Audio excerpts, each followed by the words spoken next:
విఘ్నేశ్వరుణ్ణి పొద్దున్నే ఒక్కసారి చూసి నమస్కారం చేస్తే చాలు. అది లోకంలో ఎక్కడా లేని విశేషం. ఒక్కసారి ఆయన ముఖం వంక చూసి నమస్కారం చేసి 16 నామములు ఉన్న శ్లోకం చెప్పి బయటికి వెడితే చాలు విజయం సిద్ధిస్తుంది అని.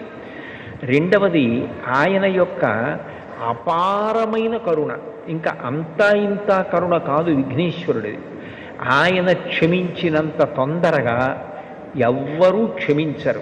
మీరు చూడండి, అందరికన్నా ఎక్కువగా మరిచిపోయే లక్షణం ఎవరికి ఉంటుంది అంటే పిల్లల యందు ఉంటుంది. మీరు పిల్లలు అనేటప్పటికీ ఒక విషయం జ్ఞాపకానికి తెచ్చుకోవచ్చు.